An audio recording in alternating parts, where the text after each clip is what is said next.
지방자치단체들이 남성의 생식 기능에 초점을 맞춘 저출생 대책을 발표해서 논란이 일고 있는데요. 저출생의 사회 구조적인 근본적인 원인을 들여다보지 않고 혈세를 낭비하고 있다는 비판이 거세게 쏟아지고 있습니다. 네, 이게 어느 한 곳만의 문제가 아닌 모양인데요. 어떤 대책들이 논란이 되고 있는 건지 자세히 좀 전해주시죠. 네, 가장 먼저 서울시 같은 경우에는요. 올해 정관, 난관, 보건시술비 지원 사업에 1억 원을 투입하기로 했습니다. 시는 정관, 난관, 보건시술을 받은 시민 한 명당 최대 100만 원의 시술비를 지원할 예정인데요. 서울시 관계자는 이런 대책은 아이를 낳고 싶은 부모들의 의료비 부담을 덜어주기 위해 내놓은 것이란 입장입니다. 다음으로 대구시는 저출생 대책으로 올해 3월부터 8만 원 상당의 스마트 자가 정자 진단기를 연령 제한 없이 대구 거주 남성 4천 명에게 무료로 배포했습니다.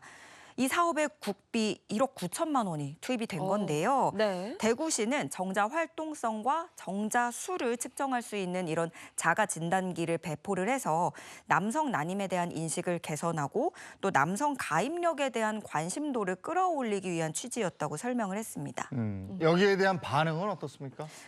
아무래도 좀 너무 생식 기능에만 초점을 맞춰서 치우쳐 있다 이런 비판이 나오고 있는데 보면 이게 사실 이렇게 난임으로 고민하는 가정들이 되게 많고 그런 가정들에게 실효성 있게 어떤 시술이나 쓰여질 곳들이 그 예산을 써야 될 곳들이 상당히 많단 말이에요. 그런데 정자 자가 진단에 이건 어떤 시술도 아니고 자가 진단 키트에다가 그것도 연령 제한 없이 네네. 지급을 해서 과연 어떤 걸 얻을 수 있는지 이런 부분들이 좀 의문이고요. 실제로 각 지역 온라인 커뮤니티에서는 구체적인 출산 기피 원인은 들여다보지도 않고 정자 개수나 확인해보라는 건 현실 회피다. 이런 거센 비판이 이어지고 있고 또 정치권, 야당과 시민단체에서도 비판에 가세를 했는데요.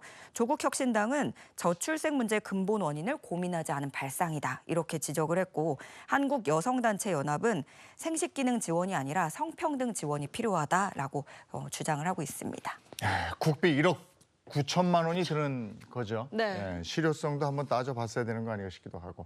자, 다음 시전해 주시죠.